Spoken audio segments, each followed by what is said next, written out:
Hello, you're listening to the Saluki Gamescast. This is episode 92 for Friday, September 27th, 2024. My name is Justin Young. Joining me, as always, are Alicia Utecht. Alicia, how are you? It's that time of show prep. I don't know if it's that time of the semester yet, but it's definitely that time of show prep. It's coming. Where I'm just like dying nonstop. But you know, it's fine. I'm fine. Everything's fine. You're dying nonstop? Like just a continual death? I think that's everybody's lived experience. We're all slowly, continually dying. Yeah. You know, your cells start decaying faster than they regenerate once you turn about 25. So I am continually dying. I see that. That makes so much sense to me. Mm-hmm. Ask any 26-year-old and they will agree. Yeah. Oh no. It's the back nine of life. No. Yep. Oh no, 26-year-olds. How rough it must be. Yeah, I'm like, just wait. Just wait. You're going to wake up when you're like 33 and go, No, it gets worse. Oh, no. Well, so it is show time. So like next week, you are doing your show next Thursday, Friday, and Saturday. This is Comically Close. Yep. It's Thursday, Friday, Saturday at 7 p.m. in the Kleinau Theater. Student tickets are $5. Community tickets are $7. But we're also doing where if community members bring a canned good donation for the Saluki Food Pantry, then their tickets are only $5. They get $2 off of their price. So really hoping to get a lot of donations in for that. I assume students can't do that to make it $3. Right. Okay. Yeah, because we didn't want to have the situation where like students are the ones who use the food pantry, so we didn't want them to be stocking the food pantry. Yeah, that makes sense. So can I go to the food pantry, get something out of the food pantry, come to the show, and donate it? I mean, in theory, I guess. We're not asking you for a receipt on where you got that item. No, You must show purchase from your local Schnuck or Kroger. Proof of purchase required to make the donation. That's why students can't make donations, because students could game the system. Mm-hmm. But yeah, so You got to think like a college student. yeah. But I'm excited for the show. It's just stressful right now, but my family's all coming down next Wednesday. They're going to be coming to all the nights of the show. A group of my high school friends are coming down Friday to go to the Saturday show. Two of my friends who were here, a friend from church and Julie from our program, are both coming back to see the show. So Oh, that's cool to see really Julie. special, yeah. yeah, it's gonna be really good. I mean, I'm sure it's neat to see all those people. Julie's the only one that I know. So. Yeah. Oh, yeah. I know. Julie's the one who everyone here will be happy to see. All right. That's cool. Let's see. Christine, how are you doing? It's that time. No, I'm just kidding. Pretty good. I have 2 big trips coming up, and so I've been trying to figure out like my outfits, and I know that sounds like pretty. Listen, Justin. I'm here with you on that, Christina. It's okay. Listen. Do you have Cher's computer from Clueless? I wish, honestly. It's because they're sister events, and so, or at least the first one is, and it's a big exequator, which is like when a house has become a house, they have a big almost party to show people what they're doing in their community. And so we're going to Memphis for the Blue Suede Sisters Exequator, and it's like a fancy thing. And so I'm having to step my drag game up. And so that's what it's been, has been ordering things off Amazon and feeling guilty about ordering things off Amazon, and then thinking through makeup and all of the rhinestoning I still have to do. So, yeah. Like a rhinestone cowboy. I try. You're like Sylvester Stallone. No. That one, no. What? He was in Rhinestone. He was, but we ignore that. No, With Dolly.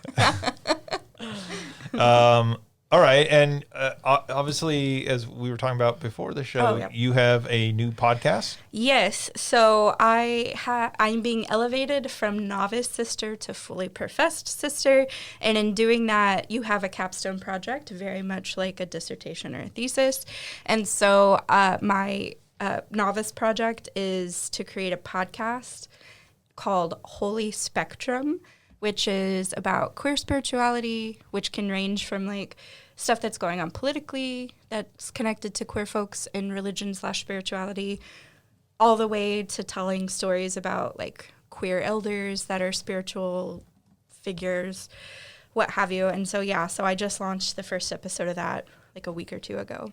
And where can we go listen to it?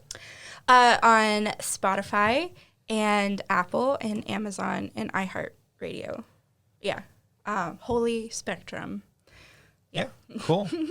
Add that to your podcast subscriptions. Yes, and it's fairly short because, believe it or not, I was like, okay, if I have something to do, I need like 30 minutes, and that's it. So, yeah, that's what I'm trying to do. That's a neat topic. Because that is something that we normally think of as sort of in conflict, at least in American culture, yes, right? Absolutely. Religion and queerness are often in conflict, but that's not actually most people's experience. And as a matter of fact, in quite a few cultures, especially like indigenous cultures, the folks in the culture that are like the spiritual gurus tend to be queer folks. Mm-hmm. So it's something, and I'll share a few of those stories as well. But yeah, definitely here in the States, they're in conflict. So, yeah. Or at least our perception. For sure, yeah. for sure. That. All right, Mario, how are you? I'm doing all right. It's felt like a really long week. I don't know why. Yesterday, I pretty much did nothing because the class that I was taking was canceled, and I kind of just sat around. But I'm still just wiped out, so I'm looking forward to the weekend. I like the image of Mario as a robot that has no programming, and like when his class gets canceled, he's like, I have nothing to do. And in many ways, I would be very happy with that, of just sitting and being. I think we all could use some time like recharging. Yes. Yeah. For sure. And then if you're like RoboCop, you get to eat baby food. Yeah, I will say, while I guess I'm spike that comes out of your finger. I mostly sat around yesterday. Yesterday was also a bit of a sad day. I posted about it on Facebook. Yesterday was the last game in Oakland for the Oakland A's. Being from the East Bay, even though I'm not an A's fan, the like bantering with friends and family who were A's fans, I was like a really big part of, I think, of my like sports fan identity. That fan identity is very much a relational one. And so I sat and I watched the game, and thankfully they won. I'm glad. I had a lot of friends, and I had my cousin who texted me if I was in town if I wanted to go. I've got a friend who works within media and like covers the A's, and so he was posting a lot about it. He got to like explore the stadium after the game. Oh wow. And so yeah, like I'm glad people had that experience, but it was a sad day. I would say.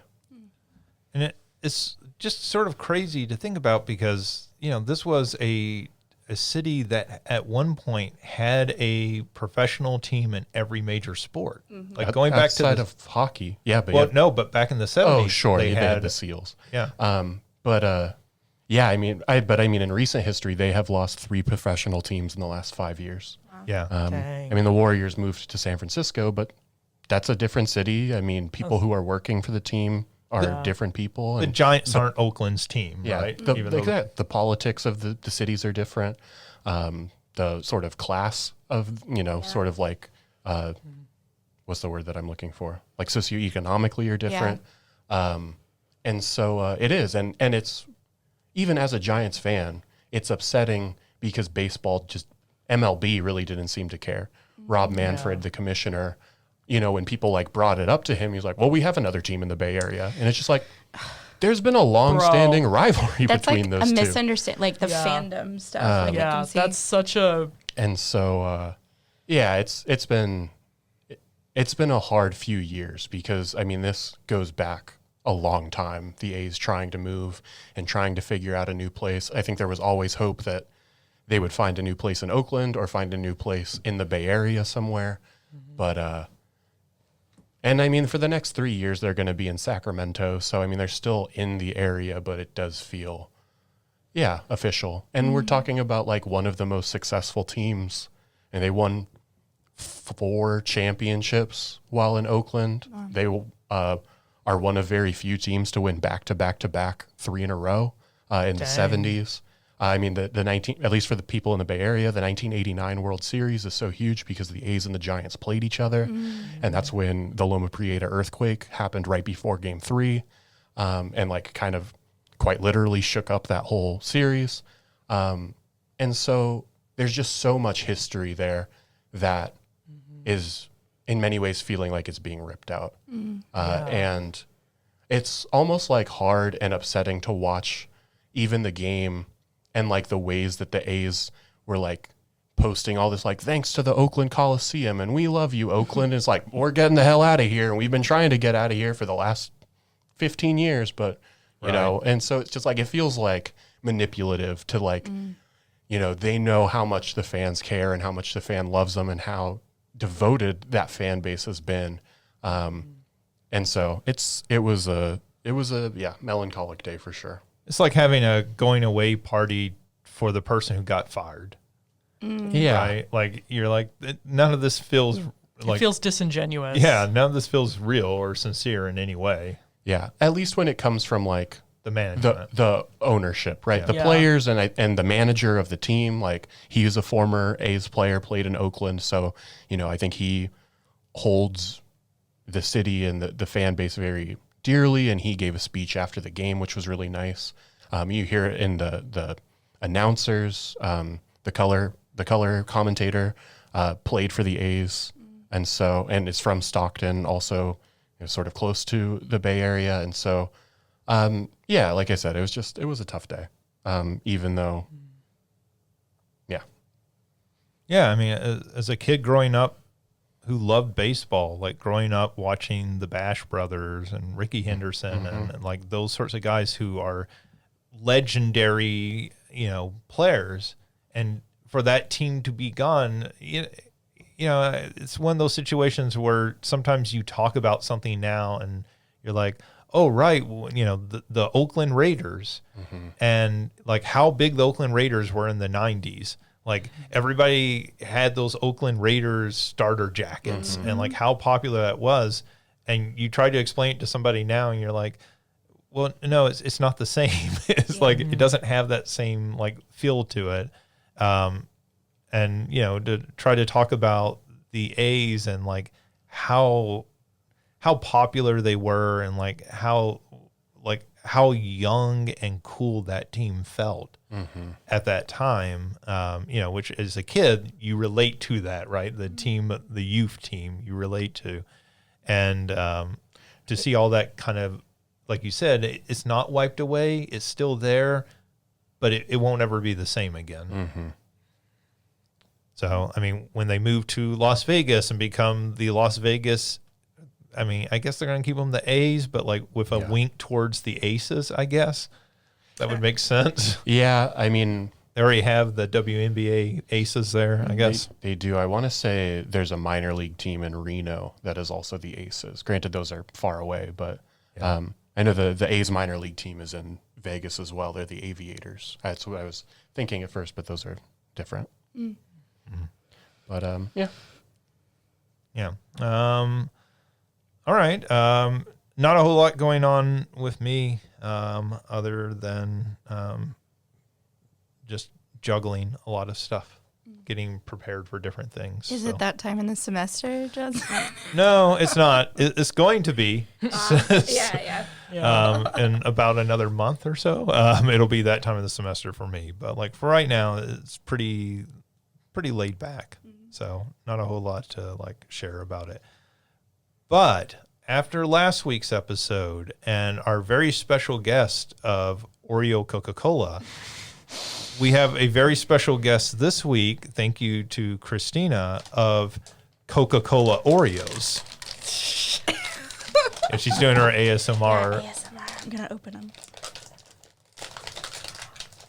Okay, it's more difficult than it is. ASMR is Did that- much harder than you think. As soon as I opened it, it like wafted the smell of that Coke from last week. So it's gonna. I am very cautious of Yeah, this. I was about to say Alicia's gonna really enjoy this. I'm going to have thoughts, I'm sure. So we should note that these cookies are, one cookie is red, like Coca-Cola red, and the other It has cookie like is the black. Coke bottle. Wow, that is. I told very you. Coke Yeah. forward I in the told scent. you. Oh yeah, they have a strong scent to them, don't they? That's whatever those Aroma. Coca-Cola gummy candies Yeah. that you buy. Okay. Wow. Okay, so we're going to try these and test these.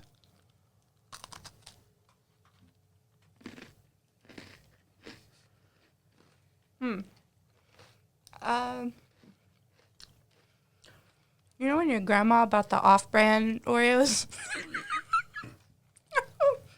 That's kind of what it tastes like. Oh, no, there's the Coke. I'm not getting much Coke. It's fine, I guess. Again, same thing as last week. I would never go out of my way to buy these, but if they were here, I would eat them. Yeah. Yeah, they really taste like regular Oreos to me. I'm not getting much of a Coke flavor to it. Yeah. They're regular Oreos that are a little funky, Yeah. but I wouldn't Yeah. call it Coke. It's like at the end they go Coca-Cola, and that's about it. Yeah, I think they're trying to get the Coke in like the Pop Rocks that are in there more than Oh, I the forgot actual... it has popping candy. They're not Pop Rocks. It's Oh. popping candy. No. Well, I'm I sure didn't Pop even- Rocks is trademarked, and that's the only reason why. Legally distinct from Pop Rocks. Did you take the chocolate cookie off, Alicia? Well, you have to eat an Oreo by breaking it and then doing the cream and then the cookie. Oh. I mean, you don't have to. Right. If that's how you choose to eat It's them, illegal that is to eat valid. Oreos any other way. Oh, look.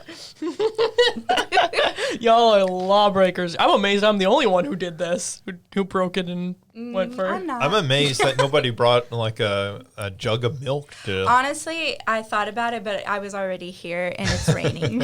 Yeah, I thought about it, but I had to be here 3 hours ago, so. I mean, they're not terrible, but like in the same way, like they're not distinct or original enough for me to seek them out. Yes.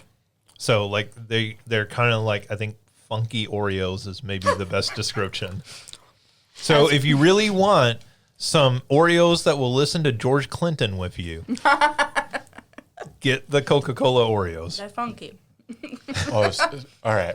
At some point, one of us, maybe after the show, you've got to create like the double or the triple stack where you do break them and you just like put the cream in them, because apparently if there's these popping candies in there, that would create. I mean, I feel them like, you know, in the new back of experience. your, I don't know, the back of your jaw that like popping candies like kind of sit at. I can hear them more than I can. Like I don't know. The back of your skull Yeah, is yeah, just yeah. It's popping like constantly. I'm like, whoa. Alicia's Oh, dying. yeah, quite. Yeah, like, they have apparently killed Alicia. I killed so Alicia. this is not going to be good for your tenure. No. But I think we can Alicia. confirm, based on Alicia's death here, that Oreo Coke more palatable than Coke. Or just doesn't bring death. What say you? You okay? Can you talk? Are you good? I'm okay. It's just Went down the wrong hole kind of thing. I don't know if it's It's the popping candy. It's the popping Got stuck candy in or it. the cookie that got stuck on like right in the back of my throat. No. Well, that's what you said. The popping candy Uh-huh. gets right to the back of your throat. Yep. So be extremely careful if you try these yourself, because apparently these are extremely dangerous cookies. There is no warning label here on the packaging Do you want me to throw that that away? I can see. It's no warning. It does say like with popping candy, like really tiny. Underneath says it I really assume tiny. that's supposed to Can you be. me throw that away? Oh yeah, Carbonation. it does. Okay, I'm gonna It does say throw that. this away. Yeah. Yeah. So. Wait, did you just throw the cookie away? Yes. Cool. Unless one of you wanted half a cookie. Coca-Cola is not going to sponsor this Right. podcast anytime soon. Well, there's another sponsor we lost. Or our Oreo, I guess. And we might as well write milk off as well, because I think there's still the belief that they're friends. Oh yeah, no, I think milk would, because we're like, no, they're We're wrong. getting with the X. Yes. Yeah. Yes, I'm siding up with the X. Yeah.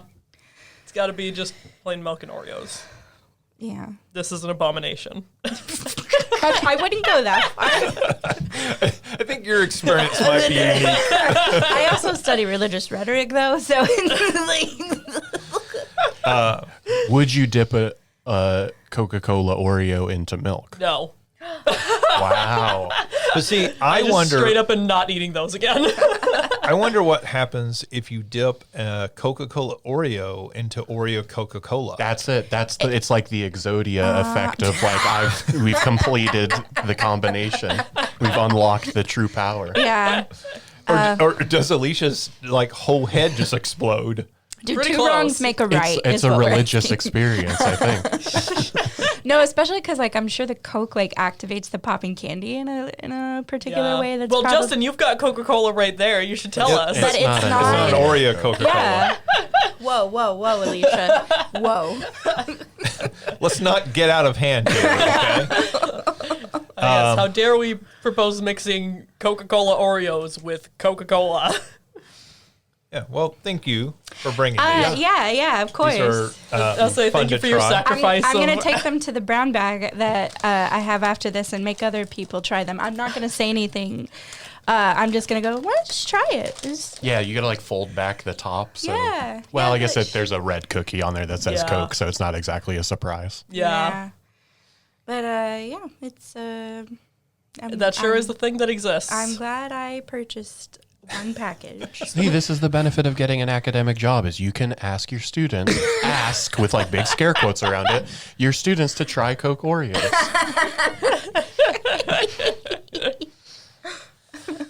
Definitely voluntary. 100%. I want to see the IRB approval for this, Christina. I feel like I am at risk of harm. Wait. Hold on. Justin already mentioned that this is going to act against my tenure. You bring up IRB. Listen. Some people listening to this right now are like, what is IRB? Oh, sorry. Institutional Review Board. Essentially, any studies that we do has to go through a special board to okay that we're not going to... Any study on humans. Yes. It's to make sure it's ethical. Yes. And that you're not causing undue... God bless you. you. You're not causing undue harm to people. Yes. So, Which I think both of you have done to me now. Justin Undue? and Christina. listen. I honestly... Yeah. I don't mess with IRBs. I usually don't either. I'm an autoethnographic and rhetorician. I'm a mad scientist. I'm going to do my experiments. You come with pitchforks. All right, let's move on to what we've been playing. Alicia, have you been playing anything? Same as last week. I'm like barely keeping alive my Wordle streak and sort of remembering to open Pokemon Go before I walk to class. I got a Wordle yesterday in 2. I got yesterday's in 3, but so you did better than me. I was like so proud of myself, and I was like, "This is not skill. This is luck." What was I was still proud. Are you a same opening word every day Wordle player? Yeah, pretty much. Yeah. So I use the word share. Okay. That's a good one. I do ready and then I do shout. Shout is good. You get Ready and shout, so you get 10 different letters. Yeah. Yeah. It's like I get 4 of the vowels in there. I get R, T, S, That's H. fine. If you want to min-max sometimes Wordle, it's Y. fine. No, I did the same thing. All right. So still keeping the Wordle streak alive. That's good. Yeah. I'm pretty much, like I said, my whole brain is on show mode right now, so I'm just like barely keeping these things, and like that's my only sanity. Sure. All right, we'll move along. Christina, how about you? So still playing the poker thing, but I've been watching, I think I've talked about this game before, Shadows of Doubt. It's the one where you play as like a detective within this city that gets created as soon as you like open a new game, basically. And your job is to track down murders, track down a bunch of vandalism, stuff like that, do things for the folks of the town. And the reason I've been watching it is because everything that I've watched so far up until this point has been like the pre-release game. And they officially released 1.0 this week. And I think it's like 10% off on Steam because of that. They've added quite a few things, improved quite a few things. They've added kidnapping as one of the things that you can do as a detective, like tracking down who kidnapped who. I was going to say, hopefully as a detective, you're not kidnapping people. You could, but it's not. That's not the game. And then they've improved some stuff. One of the things they added in the last update was sniper things, like where you would have to see who was a sniper and killed someone. And they've improved some of the stuff that was wrong with that. So now that's improved and it's really, really cool. But so a bit of like almost Rear Window going on. Yeah. I don't know. It's just really cool. I really appreciate my favorite part of the game is that for each of the cases that you have open, they give you a like bulletin board kind of thing where you can put all your evidence, you can write notes, you can connect things together. I don't know, that organization just, for whatever reason, it's just some sort of scratch in my brain that is really cool, especially when I don't have to do it, but I can watch somebody else do it. So yeah, that's what I've been watching is that the new version of that. All right, cool. That sounds worth checking out. Yeah, for sure. Mario, how about you? Haven't played a ton. More Hearthstone. They released a new patch yesterday to nerf some of the stronger builds and stronger minions and give a buff to some of the weaker ones. And then I know they removed one because there's a really obnoxious build or like comp team, like a composition of a team that was really strong and just obnoxious. So I don't really have much more to say about that. But the thing that I did watch also yesterday, in addition to the A's game, was yesterday. I think it came out yesterday. They released the 6-part docu-series on Vince McMahon on Netflix. I saw that, yeah. And so I watched the whole thing. It's like each episode is like an hour. It's good. I think if you're a wrestling fan, it's probably one that you should watch. I understand that it might be a little uncomfortable being like identifying as a fan, but also knowing like he did some terrible things. And probably just isn't a very good person. But so I think it's important to watch, but I think it's also like kind of fascinating. I think, one of the things I'm most interested in when it comes to professional wrestling is the blurring between the real life person and the character they play. How much of those is the same? Is it an extension of sort of the real person? And I think, in my opinion, I think the two most interesting episodes are probably the third and the fourth episode, which is the third one is about the Montreal Screwjob, where Vince McMahon essentially orchestrated Bret Hart to lose the championship. Bret Hart did not want to lose the championship, but he was going to leave the company, and so he had to make him drop the title. And so they said that he tapped out when he never actually did tap out to get the title off of him. It's a pretty major moment in wrestling history. And I think the thing that makes it's interesting because there are lots of interviews with Bret Hart in the documentary as well. And so you get all these perspectives, especially like years and years later. But the most interesting thing is the way that they talk about that particular moment as being one of the moments that like lead into the Mr. McMahon, like tyrant business owner character, that sort of was part of the launch of the Attitude Era. I think it's really well done. A lot of the interviews that take place are before all of the sexual assault and trafficking allegations came forward. But you have like tons of interview footage with Vince McMahon, with his kids, Triple H, who is his son-in-law and now like the head of creative for WWE. And then a lot of like other behind the scenes people as well, former wrestlers. I think it's really well done. And like I said, I think if you're a wrestling fan, it's worth watching. Yeah, I think for somebody listening who doesn't know much about wrestling, the Montreal Screwjob, the thing that made it so unique and kind of stick out in history is that nobody really knew whether that was real or not when it happened, right? Like usually in wrestling, like wrestling fans who are above like say 10 know that wrestling is staged. It's choreographed, right? Like they know going in who's going to win a match, who's not going to. And, you know, sometimes how it plays out exactly is kind of done on the fly, but like they have the end in mind before they start.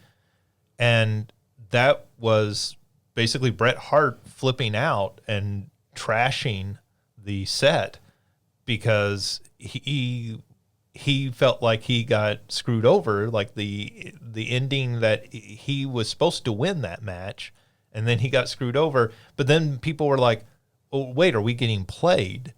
Right? Like, are they sort of like, they know our expectations, so they're like playing off of that expectation, and like, this has all been pre-orchestrated. And a lot of the wrestlers didn't know. Like the ones who weren't there that day, who were like watching it, were like, we didn't know what the real truth was of the situation. Oh, from pretty much every account, 3 people knew. Vince McMahon, Shawn Michaels, who was the other wrestler in that match, and Triple H. Yeah. And no one else knew. And Vince McMahon told the other 2, if people ask if you knew about it, boldface lie to them and say no, that you didn't. This was all me. And I think the other thing, of course, that made it so big is that there was this big rivalry between Bret Hart and Shawn Michaels, and they did not like each other. Like backstage, they did not like each other. They hated each other. Yeah.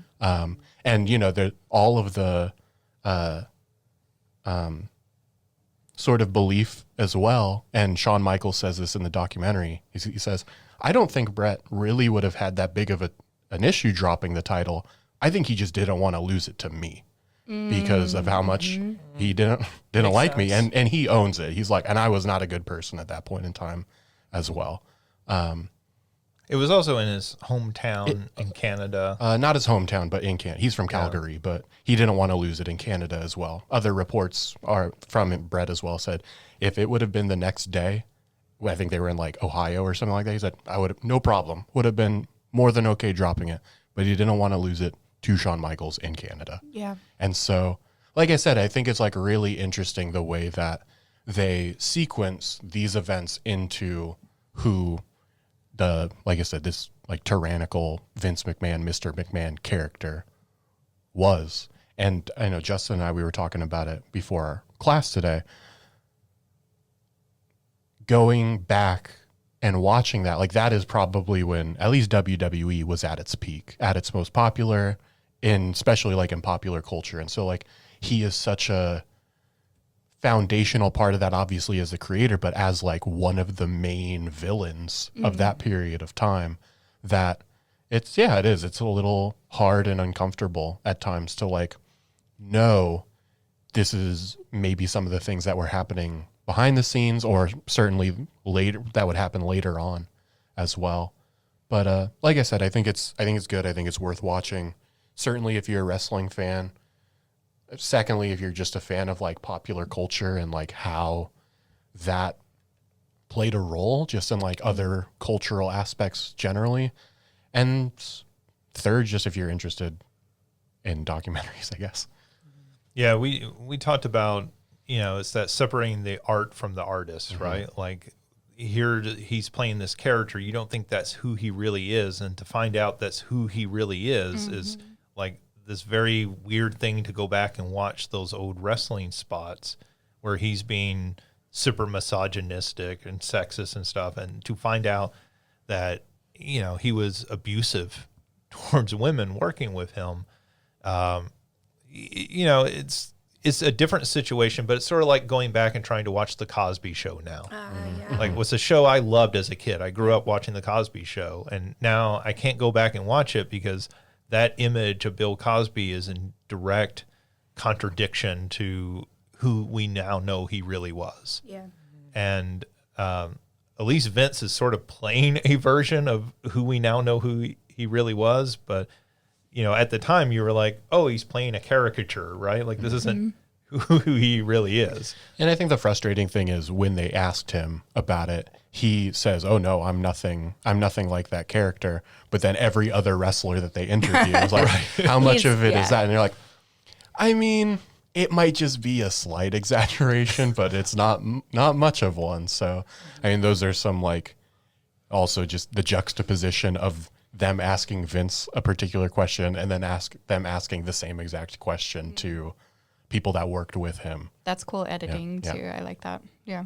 Yeah, and there's a difference between, right, like thinking, oh, he probably is an egotistical jerk because he's a billionaire, and realizing, oh, he's an egotistical jerk who's also kind of a monster who abuses people. Yeah. Yeah, sure. Yeah, that's a whole another leap there. But like I said, that's primarily, I haven't played much other than some more Hearthstone. That's what I spent my time doing this week. All right, cool. Well, I am continuing to play Prince of Persia and Astrobot. I'm basically to the end of Prince of Persia. So I'm kind of been taking my time with Astrobot because I'm been enjoying it. But like the new thing I did play because I had a one of those vouchers where you can buy like the digital vouchers for the Switch. I had one of those that was going to expire soon, so I had to spend it on something. So I spent it on the new Zelda game, Echoes of Wisdom. This is the new one where you play as Zelda. I have not played much of this because it just came out yesterday, so I played maybe an hour or so. And I will say, what's interesting about it is that the game just jumps right into it. Mm-hmm. And like I don't want to spoil anything, but like it jumps right in and you are playing a traditional Zelda game, and then it switches it up, and all of a sudden you are playing a Zelda game where you are Zelda. And there's a lot of story early on in the game, which it sort of reminded me, it was kind of jarring because it reminded me of playing something like Skyward Sword, where you're going to have to listen to lots of people talking, you're going to have to walk and talk to these people. Versus something like Breath of the Wild, where it's like, all right, here's about 3 sentences of setup and you're off, like go explore the world. So it feels more like an old school Zelda in that. But it does let you very early on, there's not a whole lot of like setup and everything to getting you the magic wand where you can make duplicates of items in the world. It gets right to that gameplay mechanic very quickly, and that gameplay mechanic is interesting. It's fun. Like, you get right to it and you're like, okay, well, I can make a bed and I can stack these beds, and can I hide behind these? Well, no, they can see through the beds, but I can stack crates and they can't see through the crates as you're trying to avoid guards. And so like it's fun and it's interesting so far. I guess the question, and I've always had this question about this game, and I think that'll be the big issue with how much fun the final product is can it keep that up over the length of a full game? Yeah. Right? Like, that's a cool mechanic, but is that enough to make an entire game around that mechanic? Right.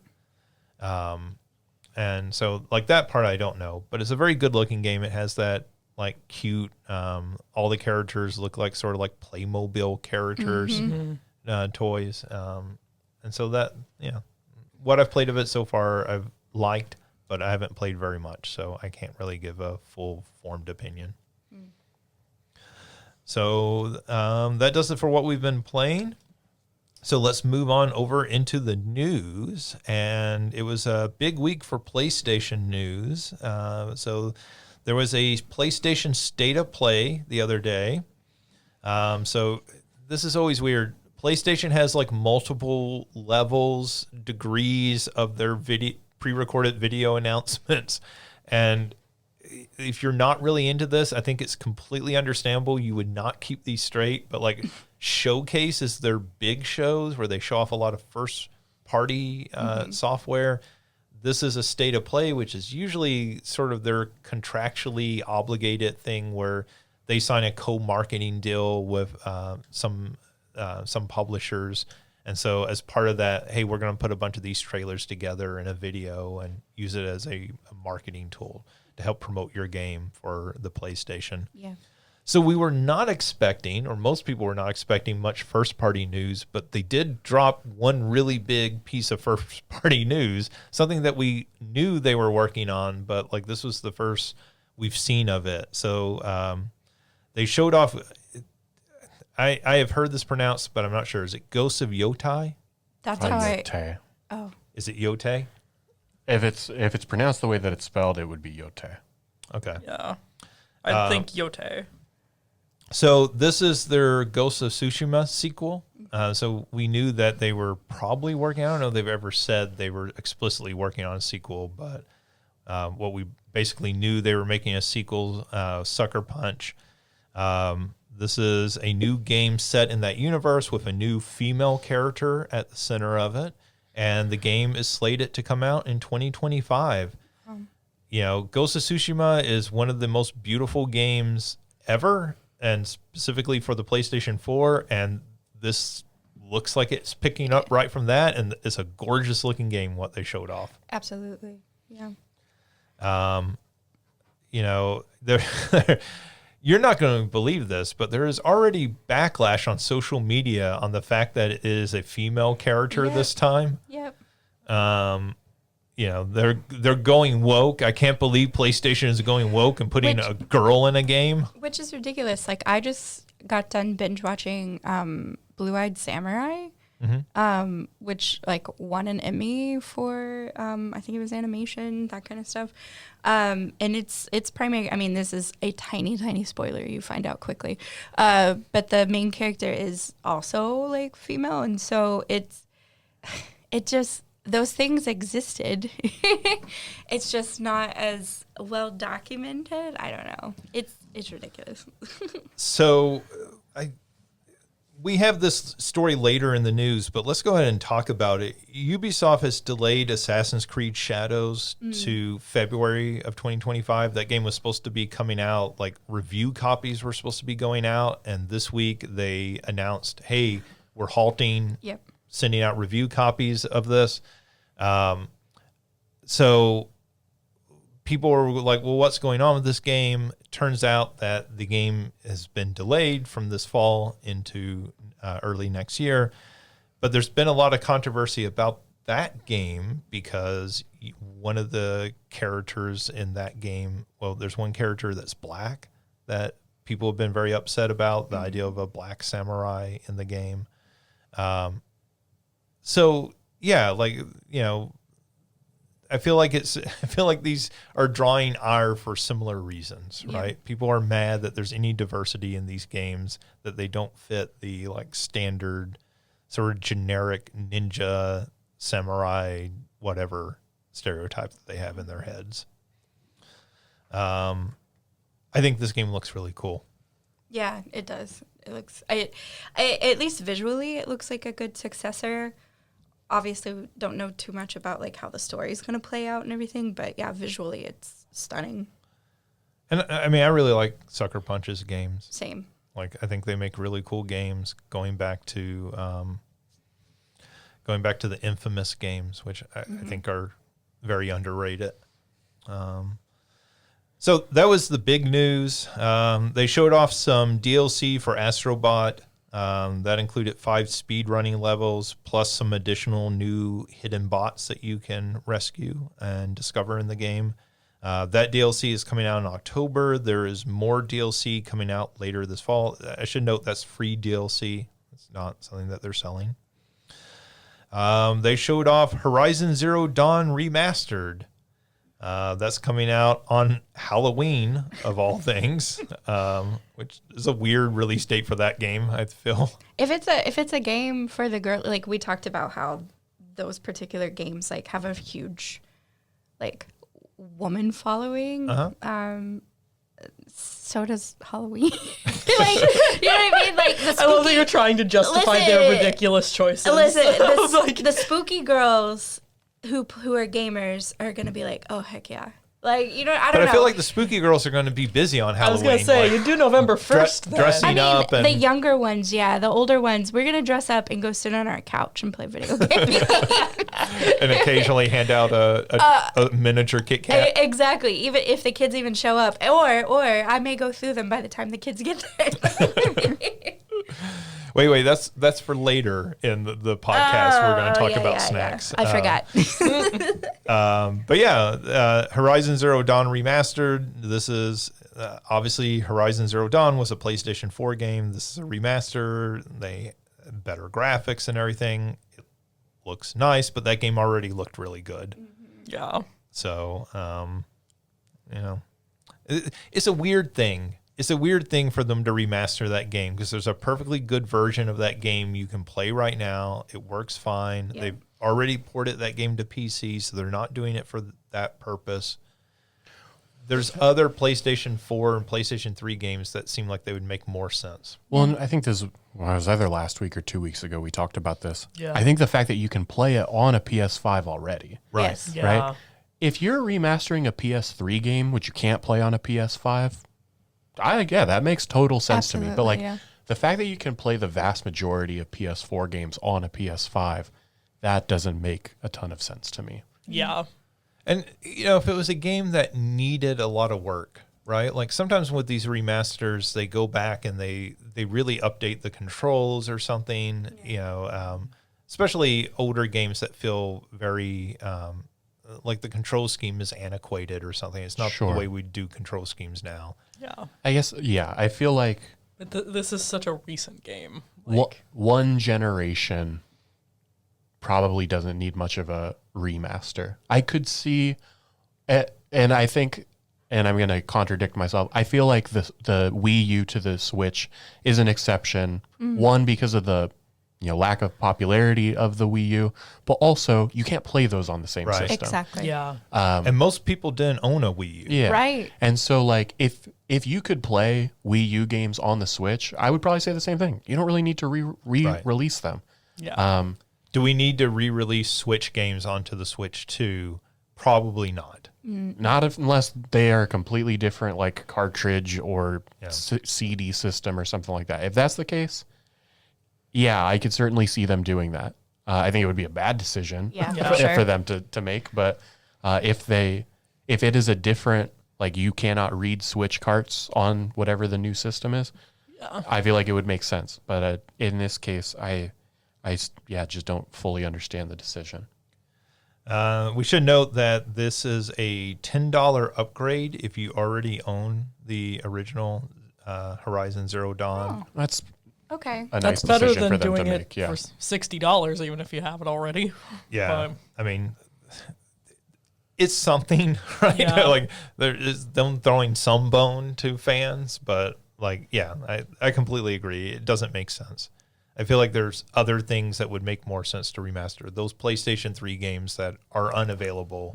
There's a lot of good games, including the infamous games that I was just mentioning. Yeah, and that is one where, in many ways, I think of as being similar to a Wii U. I don't think of that system as being nearly as popular as, obviously not as much as the PS2, and probably not as much as the PS4. Yeah. So, like, I feel like that's a generation of PlayStation games that could use, like, hey, these might have been ones that you missed.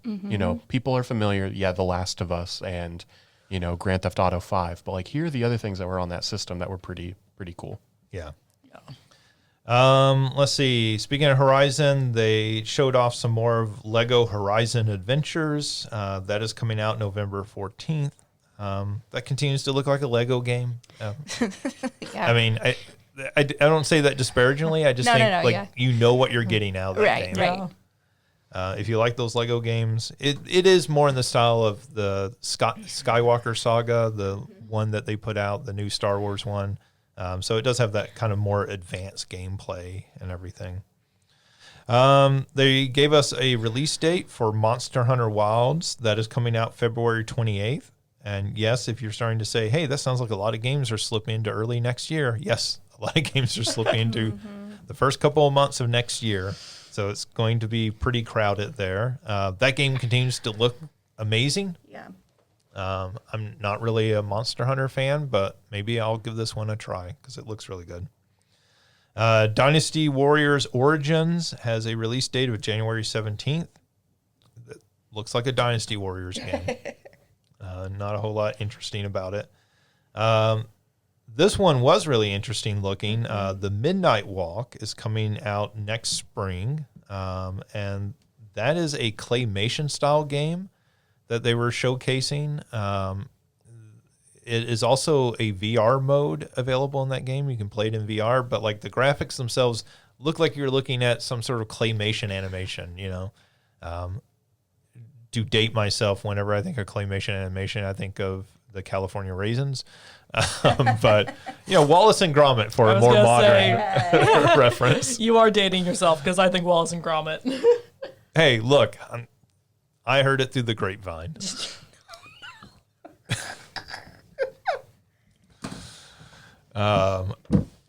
And so what was the next game?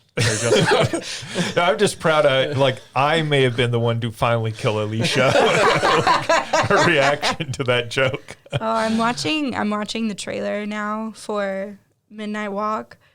Is that like a spooky game? Yeah. Okay, I just Googled it as well. Yeah, it looks really cool. But in like a Coraline sort of. That's- I was gonna say yes. Like a Little Nightmares. Yeah. It's Yeah. leaning Little into the Nightmares. inherent creepiness of claymation. Yeah. Oh, look at that. Like the first person perspective of it too is really good. Yeah, Coraline is a really good description from it. I think it's an even more updated than Wallace and Gromit, honestly. Because Coraline has that inherently creepy. A Tim Burton sort of Yes. vibe. Yeah. Yes. I was saying yes. it's giving Tim Burton. Yeah. Let's see. They showed off a game I don't think I've seen anything about previously called Hell Is Us. That is just a general 2025 release date. This was that there are demons, but the demons are inside of our heads, so you have to go inside So of... it's just mental health. Yes. This is Sinuous Sacrifice. This is Hellblade 3. It's a PlayStation game instead of on the Xbox this time. Oh, wow. It looks really cool. Like really good looking action in the game. I don't know so much about the Storyline. Yeah, and the stuff. story. Yeah. let's see, Alan Wake 2, they showed off DLC for it called The Lake House. That seems to be linking back to the Control franchise since those are in the same universe. That is coming out in October sometime. October as in, a few days from now sometime. Let's see. They showed off the Legacy of Kain Soul Reaver 1 and 2 remastered collection. This is the one that got tipped off back at Comic-Con where they had a statue that had the logo for this Soul Reaver 1 and 2 remastered. And everybody was like, oh, well, you just really blew that by including that logo there. So, yeah, I mean, this looks very much like the recent Tomb Raider remasters that they put out of the original PlayStation trilogy of Tomb Raider games. Yeah. There doesn't look to be a whole lot of work. They did show they're polishing up and maybe making the graphics a little bit sharper, but it doesn't look like they're doing a whole lot of work to these games. I remember at the time playing the first Soul Reaver on Dreamcast and thinking that was a really cool game at the time. I never played the sequel, and it feels like one of those games that's probably doesn't hold up well. Yeah. Like, it's going to feel very much of that time, and it's maybe the sort of game that would be very hard for somebody who's never played one of those to pick up and play today. Yeah. Because I feel like that's how those original Tomb Raider games probably feel. Like, it would be hard for somebody who's never played one to pick one of those up because just the whole construct of that game is very awkward for today. Let's see. They also showed off the Lunar Remastered Collection. And Lunar is apparently the correct way to pronounce it, not Lunar. So Lunar Remastered Collection is the Lunar 1 and 2. These were games that originally came out on the Sega CD. They're very much 16-bit Japanese role-playing games. Think like the 16-bit Final Fantasies or Phantasy Star games. But the thing that made them very unique at the time was that they had they were on the Sega CD, so they had full orchestrated music. They had anime cutscenes. They had voices and everything added to them as well. They did show off in this that they are working a little bit on the graphics. This isn't a full remake like we got with the pixel remasters on the Final Fantasy games. It's nothing that extensive, but they are adding like a widescreen mode and some other things to them. Cool. This is one of those where I think it's really cool because those are games where those original releases of the games are very sought after by collectors now. They're super expensive. And like these are games that aren't a generation old. They're multiple generations old. As you were describing it, I was thinking, this is the type of stuff that needs to be remastered. Yeah. Yeah, and they're really just making it available for people. Yeah. And for a lot of people, this is the first time outside of emulation, and we talk about a lot, emulation is sometimes frustrating for people to get working. This is an easy way to do that, to buy this collection. Yeah. So that's very cool. I have actually never played those games, but I've always wanted to play those games. I don't know if I'll have the time, but I'm very intrigued to try them because I really like those 16-bit role-playing games. They showed off Fantasian Neo Dimension, which is coming out December 5th. This is the game from the creator of Final Fantasy, which was an Apple Arcade exclusive originally. And the graphics on this are really unique because they built like dioramas for everything, and then they took photos. So like when you're walking through an area, the background is of actual physical dioramas. I think that's right. I think that's the correct understanding. So it has a very unique look to it. It looked super high end at the time when it got released, but nobody hardly played it because it was on Apple Arcade, and who actually is subscribed to Apple Arcade. I'm sure I would discover that there's 10 million subscribers to Apple Arcade, but it looks really cool. I say that looks really cool, actually. So this is just, my understanding is that was released in 2 parts on Apple Arcade, and so this is just combining of those 2 parts into one package. Not 2 separate games, not like a part 1 and part 2, but episodic 2 parts. I imagine that's coming to more things than PlayStation. A lot of these are coming to more things than just PlayStation. They showed off a game called Arc Age Chronicles. This is set for a 2025 release. I do not know these games. Apparently, these are role-playing, online role-playing games, the Arc Age games. Never heard of them. Yeah, same. It looks really cool. Looks really neat. The impression I got was this was not an online role-playing game. It looks very much like a single-player game, but I guess I don't actually know that from the trailer. Yeah. And the last thing they showed off, there's a few other things I left out of here, but the last major thing was Hitman World of Assassination VR, which is coming in December. So they have previously made a Hitman VR game that Hitman 3, when it came out, they made that so it would work in VR, but it was apparently very clumsy. It was like, hey, last minute, we're going to work this in here. This is apparently something they're building more from the ground up. In the trailer, they show you being able to dual wield weapons and aim separate hands and fire at different enemies and stuff. That's not really how I think of the Hitman games. It's dual wielding, shooting everyone. That's not really the appeal, but I'd sort of trust those developers. They're very good at making those games.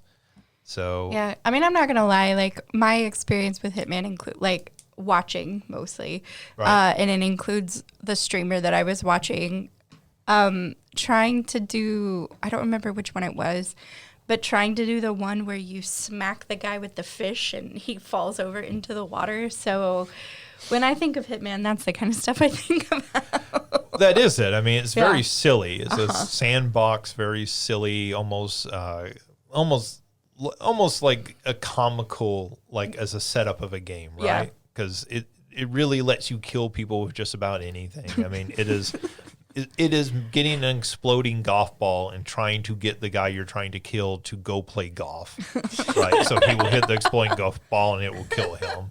And so, it's almost a Rube Goldberg machine of doing different things to get that them was into another place. one. A Rube Goldberg machine of murder. Yeah, Yes. you have We to. all know what Rube Goldberg was really like.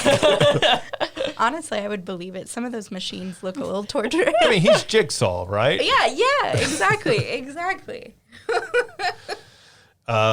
So yeah, that was it. I mean, there were a few other things that they did show, but those were kind of the big highlights. I think the only thing, because I remember there was one other thing that I didn't watch this, but I saw like the list of it. Sure. I think the only other thing that stood out was a new Metro VR game.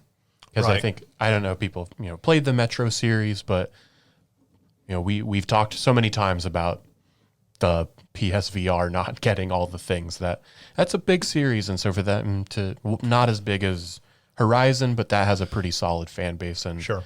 so I think that one is worth mentioning as well for people who may not have been able to watch. Yeah, so they had that. They had Hitman. They had was a Midnight Walk. All three of those were showing off VR as part of them for the Oh. PlayStation VR 2. Midnight Walk was also VR. Yeah. Oh. It As is an both. option. Oh yeah. It's right. both. The I other could- two are VR only. I just because most of the stuff that I saw when I just briefly looked it up was you could see the little character, and then there were very few things that were first person, and those looked creepy. Yeah. So it would just be really cool to do VR. So yeah, I mean, we actually saw something for the PlayStation VR 2, which has felt abandoned for like the last, basically since it came out. Outside of, I think, Call of the Mountain or whatever it's called. Right, the Horizon game that launched with it. And then, of course, you got the stuff like Beat Saber and all that yeah. kind of game re-released on All the it. stuff, if you have VR, you should probably just own. Right. But like all this also kind of feels like you look at that Metro game and you go, oh, like they started work on this when the PlayStation VR 2 was announced, and they thought this would be a bigger thing.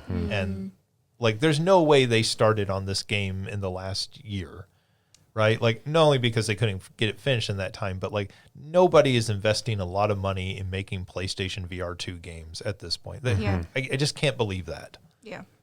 That thing has not sold well enough. Nobody else is putting games out for it. It just doesn't seem like it makes sense. So you might get something that is being developed, also for,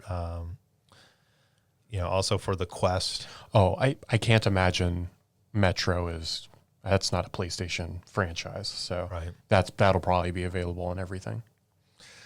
Yeah. So, it was a good little show. I think Ghost of Yotei, like, obviously, like, stood out because that first game is very beloved by a lot of people. I haven't played Astrobot yet. I have it, but I haven't played it. But speedrunning levels will be fun. I'm look forward to trying those out.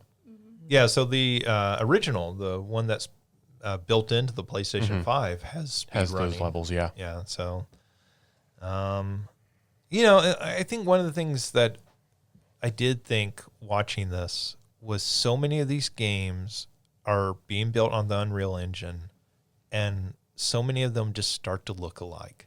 And I think that's a real problem that the game industry has to worry about, is how many of these games just look alike. They're very good looking. Like, every game they showed looked like AAA, awesome looking game.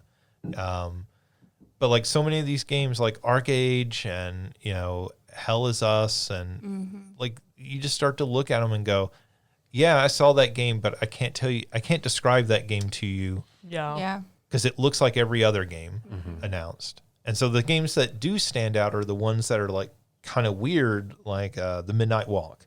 That game stood out because it had a unique visual style to it.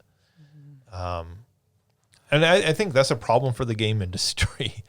Yeah, I know we've talked about it a lot before, but it's like, honestly, for me, that's part of why I don't feel a strong need to like get a PS5 or whatever Xbox is on now.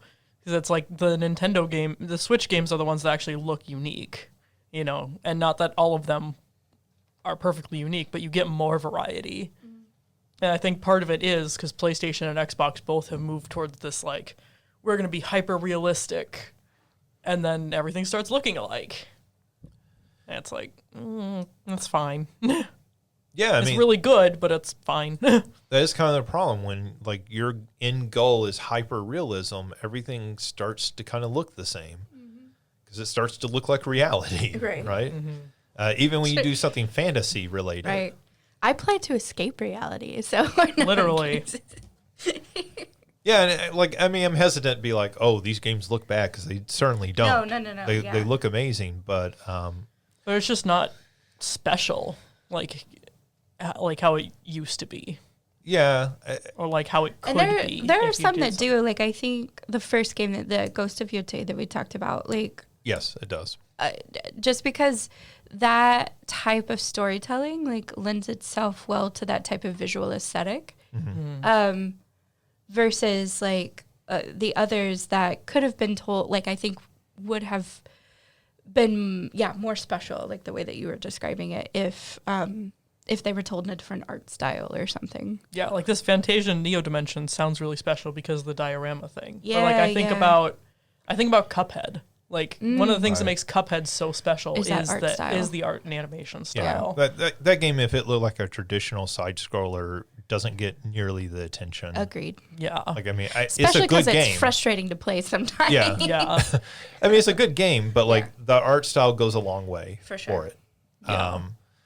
Yeah, I mean, one of the things that stuck out to me is I was watching that Monster Hunter Wilds trailer, and like I looked away from the screen when it came on, so I didn't see the title. And when I looked back, I was like, oh man, what is this game? And I feel like generally I would always recognize a Monster Hunter game. Yeah. But like this one, it was at night and it was sort of like grimy looking and everything. And it looked really good, but it looks like a whole lot of games that kind of look like that. And it wasn't the sort of bright blue sky sunshine that those games I think of them for, right? Yeah. No, I mean, it's an issue with these games, but like it's not necessarily a it's an industry personal issue. criticism of It's an industry issue. the games. Let's see. The Simpsons Tapped Out. Have any of you ever played Tapped Out on your I've phones? never heard of this. I know it's a mobile game, but I downloaded it like a decade ago and played it for about a week. And that is my experience with this game. So after 12 years, the game is shutting down in January. It has apparently been one of the most successful games ever released on mobile. It's apparently generated huge amounts of income and everything. It is published by Electronic Arts. It is The Simpsons. It is you building your own version of Springfield. oh, cool. And yeah, been running for 12 years and they're shutting it down. So that's kind of interesting. Like, you know, we often talk about games that are really big, but nobody really talks about. This is a good example of that on mobile. Like nobody's been talking about it, but there are lots of people who've been playing this game and pumping money into it for years. Let's see. California is going to force digital storefronts to make clear that you are buying a license only when you buy a game digitally. So basically, when you buy a game digitally, if you're not aware, you are not buying that game. You are buying a license to play that game. Yeah. Which means theoretically that license can be revoked at some point. For the most part, that hasn't happened with games, but like there are stories out there about somebody buying something digitally and then it being revoked later. Like one of the examples I always give students is there was a version of 1984 on Kindle. And people bought it and then Amazon revoked it after they had bought it, which is very funny given that it's 1984. I was going to say. Right. I mean, it would only be better if it was Fahrenheit 451, I Right. suppose. But anyways, right? So like legally they are allowed to do that because you have not bought it. You do not own it. You only own a license to access it. California wants to make that more clear, so it would have to state on the storefronts. And obviously, if they're doing it in California, it would be at least nationwide in the U.S. Right. Yeah. on all storefronts. I would assume. I would assume they would not try to the complexity of limiting that just to California. Yeah. So the only thing I could see them doing is if they did like for California buyers, blah blah blah blah blah. Like, Yeah. But they'll put it on the websites and Well, all that. it's like on the Coke bottles where it talks about recycling and there's like a warning about just for California. Yeah.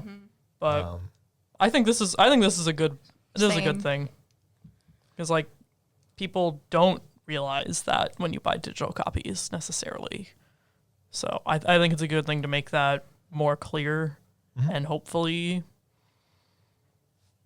I guess from my perspective, also like, cool. So give me a physical media version, like bring back some of that physical media options. Cause this is, we've talked since the beginning of this podcast about losing access to things that are only available digitally.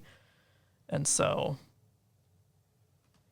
I would hope that as people are more aware that when you buy digital, you're not really owning the game. And so then don't get mad at me for emulating it, but Right. but also hopefully that pushes a bit more to like, hey, let's get some physical releases for some things now too. Yeah, I think that might be the eventual outcome, right? As more people become aware of that. And I think you're absolutely right. I think most people probably aren't aware. Like when they buy something, it says buy. So they think they are buying it. They think they own that, Yeah. right? They think they own it the same way they own the physical DVD, Yeah. right? I think that's probably true for most people. Like maybe not people who are really into games and, are a little bit more self-aware of that. But so the outcome may be that more people go, hey, well, I wish I had a physical copy so that I know this will still be there. It can't be revoked from me at some point. Right. Let's see. This is a bizarre story. Like, I actually almost didn't believe this story when I first saw it, and I still can't quite believe that this story is true. I was about almost said this story is weird. I can believe that. It is a weird story. So the mayor of New York City, Eric Adams, we sometimes badmouth certain Republicans on this podcast, so we should note that he is a Democrat. He is facing multiple indictments. One of those indictments includes language that he took a bribe from a unnamed Twitch streamer for $50,000 of ZYN nicotine patches. I'm assuming ZYN is a brand. So it must be a It's a brand. Thank you to our resident nicotine aficionado.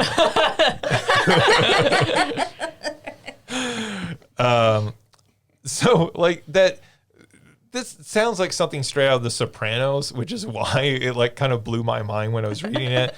That essentially this person delivered these nicotine patches, which was like a pallet of these, like a pallet that gets delivered to Walmart.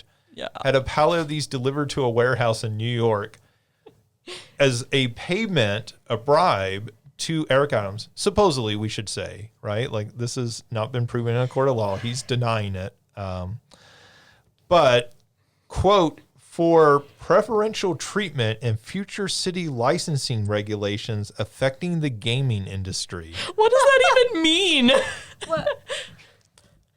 This is taken straight from the know. legal document. I know, but So I'm like, I am what does that quoting even it mean? Because I don't know. Like when it says gaming industry, City licensing regulations. it can't mean video gaming, right? That has to be like gambling. It must. Because I'm like, that's the only way that city licensing regulations makes even I'm a also like- modicum of sense. I mean, the fact that he paid for the streamer paid for this in nicotine pouches. Like, like, hey, these nicotine patches fell off a truck. oh no, right into your thing with a note.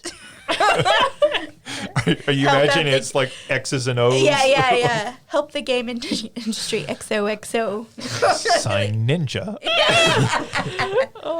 We should note Ninja Is no not- longer a Twitch streamer. and it's also not tied to this story Oh, yeah. that we're aware of. This just is, like you said, it's just bonkers.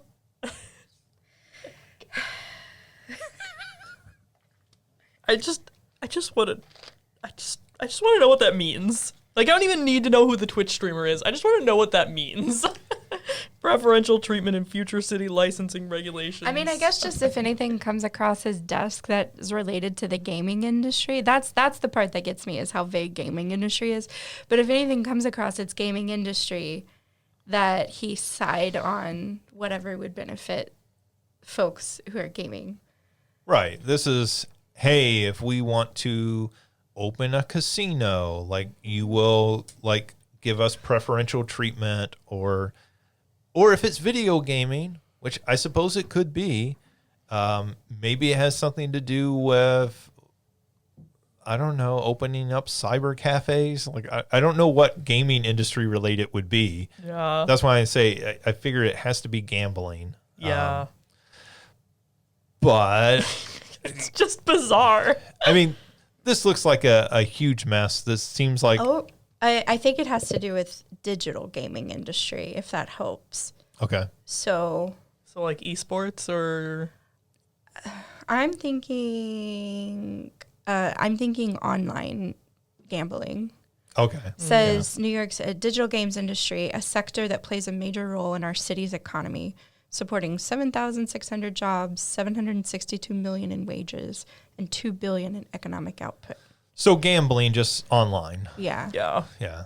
Okay. So It's the same as when you drive by the gas station and they have a big banner that says video gaming and they're Yes. lying. Yeah. right. Yeah. Yeah, I was in Murfreesboro for that Apple Festival, and there was a building that had a sign on it, and it said gaming, and I was like, no, like, Yeah. I know what that means. It's That's so gambling. mean that they do that. Well, actually, I think it does say video gaming, right? Yeah. Like it. I see them all the time. That's like, it's big video gaming banners, and I'm like, you lie. I mean, I'm just thinking for like me as a kid, I would have like lost my mind. Mom, we Yeah. have to go in there. We have to go in there. Video gaming, Mom. Like, there's a Yeah. video game store, and she would have been like, you idiot. No, because my friends had to do that to me when I first got to Carbondale 4 years ago and saw that. I was like, there's video games in the gas station? They're like, there's gambling. Oh, poor naive Alicia. She was so excited. I really was. It looks like one of I don't know, because one of the studios that's being talked about is Avalanche Studios, that does the Just Cause games, Right. and Mad Max, stuff like that. Is it that Avalanche? Because there's two Avalanche studios. I clicked on the link that was provided in this article that I was Okay. reading, and that's where it took me to their website. Okay. So, yeah, it may be broader than gambling, which is weird. I mean, Yeah, one of using them- the language of the gaming industry, like you said, it's pretty broad Yeah. already. So, like, is this a Twitch streamer who, like, It may have been, so essentially, this is talking about the Game Development Council, which is where these types of things would come up. And there's a variety of people on that board, including, so that may be it, is Yeah. digital gaming has a board. And so folks like Avalanche, there's somebody from Rockstar Games on it. Okay.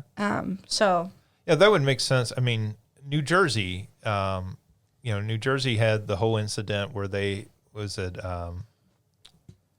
Brett Saberhagen, his like studio where they had invested into that, and then when it collapsed, the state of New Jersey lost a lot of money. So, yeah, I don't know the details of it. This is still a developing story. I'm sure we will hear more about this. I'm not a political expert, but I don't think Eric Adams is going to make it through this. no. I think his political Probably not. career is probably done. We already talked about Ubisoft delaying Assassin's Creed Shadows. Meta, what a stupid name. Meta has announced the MetaQuest 3S. This is their new, cheaper version of the MetaQuest 3 virtual reality headset. They're launching this October 15th at $300, and it will come with Batman Arkham Shadow, their new VR Batman game. $300 seems like the right price for an all-in-one VR headset. That seems like what people are willing to spend. Well, especially coming with a game. Right. Because then it's really like you're spending $240 on that and $60 on the game. Yeah, this seems more rational than $550 on the PlayStation VR 2. Yeah. Let's see. There was also a Sonic's, what was it, Sonic Central? Sonic Central, I think, was what they... Yeah. So they had a big Sonic event this week, actually the same day as the State of Play.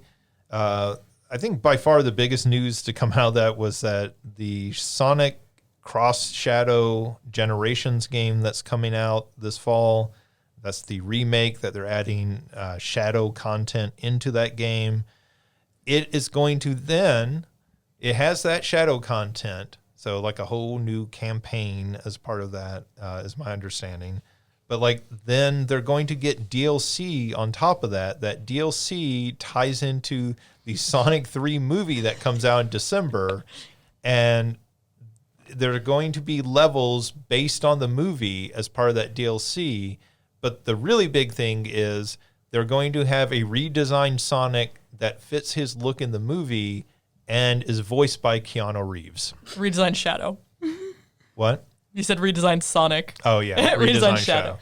Well, the really funny thing about this, because I was reading an interview where the game devs were talking about it, they didn't know about this deal. They haven't seen the movie yet either. So like they knew that a deal was happening and that there was going to be like more Shadow voice lines. But even when they were like putting it together, they're like, is this Keanu Reeves? Yeah, so it's, I mean, obviously Keanu Reeves did a voice for Cyberpunk, so he has some history of doing voices in games, and this seems neat. It's just fun. It's just fun. I mean, I'm sure this, I would assume this is going to be paid DLC. This will not be a bonus that just comes with the game, but I actually don't know that. I'll say we'll see, because remember, Frontiers did a whole extra campaign free DLC. You can't have Keanu Reeves in it be for free. You know, no, I'm just kidding. But Keanu's cool. I mean, like he'd be. I think we're thinking from his pay, right? Like they had to pay him. Exactly. He didn't do it for free. Well, he probably can't because he's a union. Right. So, yeah, so that was big news coming out of that. The other big news that came out of it, I think we talked about this on last week's episode, that they had put out a teaser trailer that Shadow as Batman. Yeah, showed Shadow as Batman. So we finally figured out what that is all about. They announced that they are doing a whole comic book series, I guess a mini series at least, that is the Sonic characters as the Justice League. It's just going to be delightful, honestly. And like it's written by Ian Flynn is writing it, which he wrote a lot of the Sonic comics in the early mid-thousands and a lot of really good stuff there. So like this feels like a joke, but I'm also actually really looking forward to it. But this is giving us Shadow as Batman, Sonic is going to be the Flash, Knuckles as Superman, Amy as Wonder Woman, Silver as Green Lantern, Tails as Cyborg, because they're doing New 52 lineup of the Justice League and having Cyborg as part of that instead of Teen Titans. But how dare they? Controversial decision. Especially in something as serious and canonical as Sonic. Well, it's really funny that they're doing Tails as Cyborg, because I'm like, didn't you just already do that in Sonic Prime? But okay. Yeah. So silly of them. But no, this is going to be... No idea. This is going to be ridiculous and delightful, and I'm excited for it. I mean, the thing I said to you in the chat, in our group chat when this got announced, was they did that animation teasing this, right? Mm-hmm. And so I kind of wonder, like, for those who don't know, WB does these DC animated movies, and they do different ones. Like they did, what was the steampunk Batman one that they did, and like. Well, they do they have like a couple of Batman 66 ones, and they've done all kinds of like stepping out into other multiverse DC stuff. Sort of Elseworlds, right? Is not the DC name. So I kind of wonder, like they kind of teased it with that. They didn't announce this. They did say that there were more projects that like merchandise and other things that would be announced next year. Well, and they said it's going to run through 2026. So I do kind of wonder, do they do an animated, like straight to video, like not something that they're going to, or maybe they'll release it straight to HBO Max, of these Sonic characters? Because we know there's an audience for Sonic. We know there's an audience for Justice League stuff. Mm-hmm. So I could see them doing that as a one-off movie and appealing to that weird demographic that crosses over, which is basically Alicia. I was like, hi, weird right here. But no, I actually think that would be like fun and cool. Like, you know. It would. Well, and honestly, it's like, because even if they don't do a movie, I feel like they'll at least do like animated shorts. Right. Because there's certain people that are never going to go buy the comics. Like there's certain Sonic fans who are never going to go buy comic books. Yeah. Not because anything's wrong with it. They're just not the type of people, right, who read those. Yeah. So I would watch it. I would watch it. A shock of the century. Now, before you talk, realize when she says she would watch it, she means as a group, she would watch it with us. So that we could do a whole podcast episode about the Sonic Justice League.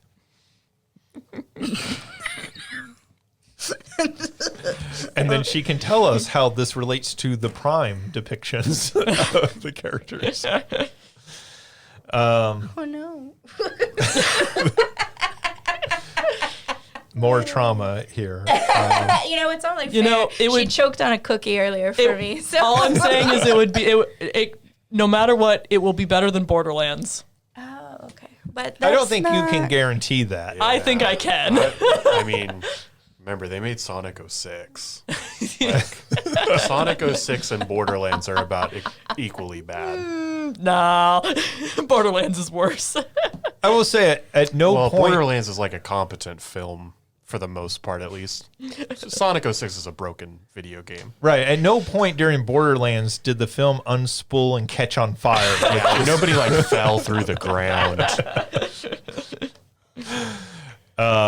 But yeah, so that's cool that they're doing stuff. They also announced that they were doing a tie-in with Top Golf with Sonic. So yeah, they're doing a Top Golf tie-in. They're doing a Chow animated shorts, which we're all here for. Like, they're doing all kinds of stuff. The Top Golf thing, I really was thinking, like, who is the market for this? And then I was thinking, every woman I know loves Sonic the Hedgehog. Like, grown women, like, if you bring up video games, they'll be like, all right, like Sonic the Hedgehog? And you're like, I guess. So I can see that very much bringing women into Top Golf. Let's go whack some balls for Sonic. What the? It doesn't. Okay, listen, we made fun of me on the correlation between Halloween and Horizon Zero. No. I like that none of us have said a word. You're just immediately calling yourself out. Immediately. Oh my gosh. That may be a good podcast title. Whack some balls for Oh no. You know what sort of audience that's going to bring in. Well, didn't we do audience Knuckles? that hangs out on DeviantArt? Oh yeah. Didn't we do Knuckles feet pics a while back? So like we already have that We've audience. already talked about how like hot some people find Lola Bunny. It all fits in the same category. Yeah. of people we're pissing off by putting the titles like this and it not being anything related to that. I mean, look, we wait till Ryan leaves to start talking about the sexualization of cartoon characters, and I feel like we've really done them a disservice. All right, let's move on to our big question because we're running out of time here. Our big question this week, it comes from a viewer, or listener, I should say. You can also send us questions or comments at justin.young@siu.edu. So our big question this week comes from Derek from Kentucky. Derek writes, "Hello again, Saluki Games. Being employed by a grocery store, I had already tried Coke Oreos and Oreo Coke. I should note, when writing this, you should be extremely careful to spell out Coca-Cola because I can imagine some grocery store employees trying Coke Oreos. Well, I was going to say, it's capitalized. It's a proper noun. For Coke Oreos, but not for Oreo Coke. Yeah, the Can I get some of that We Oreo are making Coke? a distinction there. One of these is the proper branded product. One of them is something else. The other is a sweet treat. Derek notes that he's with Mario, that it's fine, but nothing I'd ever search out for more on most occasions. And it had me wondering about your last podcast. Everyone on the panel, what are your preferred snacks or munchies when playing video games? And he has a second part, but we'll answer the first part first. So what are your preferred snacks or munchies when you're playing video games? Okay, I'll start because this was a harder question than you would think because my brain immediately goes to nostalgia stuff. Like it's Friday night, you've rented a game at your local video game place, movie thing, whatever. Pizza. A video store. Video store. Thank you. I was like Blockbuster. Yes and no. So I was thinking pizza, soda, and chips. And I'm like, now that I'm adult and I'm more aware of my autism, I'm like, all of that stuff would drive me nuts because it would make my hands greasy or gross or whatever. And then I would touch the controller. And I'm like, no. So it was hard. I'm going to say the nostalgia answer, but know that comes with a very harsh caveat. So, because I literally wrote this. I'm like, I don't really snack while I'm gaming because I don't want to get the, controller gross. icky. Yep. Right. But I'm like, I drink a lot of Coca-Cola while I'm gaming, but that's the closest I come to. Well. No. No. We are not getting Oreo dust on the controller either. Well, fine. I'll go get you some of those Oreo Cokes. No. Oreo dust? How are you eating your Oreos? grinding. Whatever it is, the crumbs or. So I had the same thought as you. I was thinking growing up, again, Friday night. Yep. You order a pizza, friends are coming over, you order Yep. pizza, and you stay up and play video Yep. games. And so I have very clear memories of doing that as a kid. But then I was also thinking there were things I did as a kid that I would not do now as an adult. So part of that was eating Doritos and playing video games. Yes. But you can't do that because your controller is just all grimy and Yes. filthy. Yeah. And I would never do that today.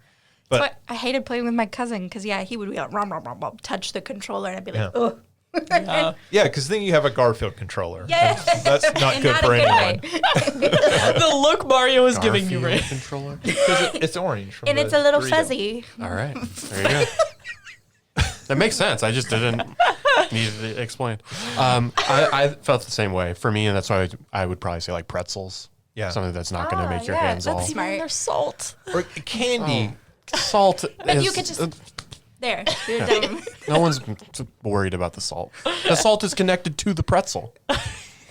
I feel like I can eat things like candy. I can eat jelly beans or something. Oh, yeah. Because they're not getting my hands dirty. As long as nothing that gets them too sticky, then. Right. Yeah. Nothing chocolate or anything that would melt. But the second half of the question. Right. Do you want to read the second half? Yeah. And as a second part, if money and location were no object, what in your perfect world would you eat or be fed while playing your favorite video games. So basically, reality game snacking and perfect world, no limits on any food when playing your favorite video games. I'm thinking of the being fed part, and so I'm just thinking of hedonism bot from Futurama. And I'm just imagining somebody like feeding me grapes while I'm playing games. Like, oh, this Zelda is so decadent. I'm playing. My initial thought, I was like, okay, great. We can go back to the nostalgia. And I wrote down pizza rolls. And now I'm thinking, no, that's a mistake. Good answer. Yes. Yeah. But now that's a mistake. That's less greasy. It's less greasy. But if someone's feeding it to me, I don't have the chance to eat the corner off and then blow in it, so it's not like a volcanic mess when I bite in. You know what I'm saying? Well, you have them Yes, bite, yes, you just do a little nibble off of the edge, Yes. and then you blow on it while Yeah. they're holding Or you can have them blow on it for yeah. you. Well, no. No. No, I They'll cannot. bite the edge off. No. Well, it depends. Perfectly temperatured. Hold on, wait. Who is feeding me? I mean, Well, it does say perfect world, so I Perfect think you get world. to choose. Okay, then yeah. It's accepted. Yes, they can bite off the edge and blow on it. Oh, okay, wait a minute. Rewind of the pizza roll.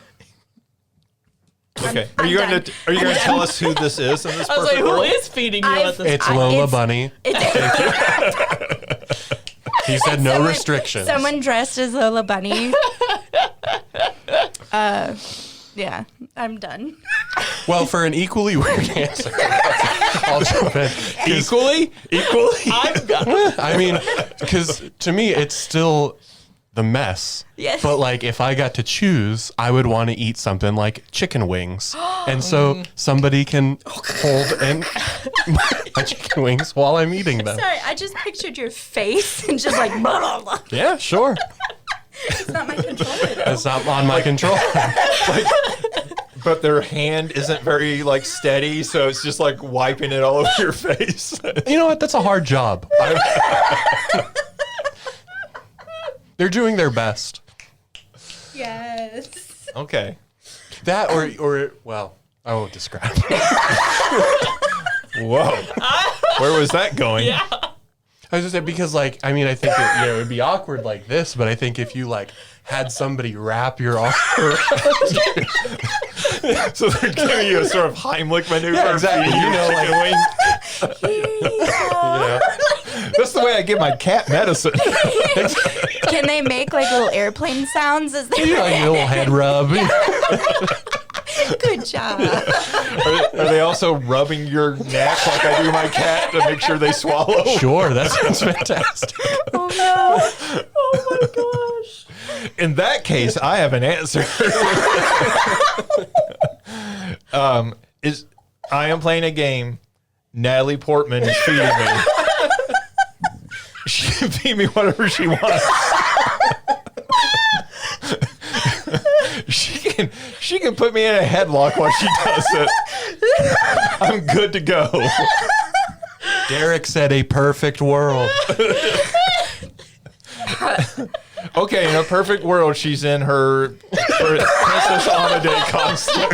Or what cost? Oh, okay. All I heard was "but," and then I started laughing. So I thought it was gonna be like birthday suit, and I was like, "Good God, Justin!" Her Star Wars Of costume. course, yes, that makes You much more weirdo. sense. I know. That's the weird It thing. could also be her costume from Black Swan. Sometimes she has to wash one day, wear the other the next. All right, Alicia, it's your turn to reveal too much. Who do you want to put things in your mouth?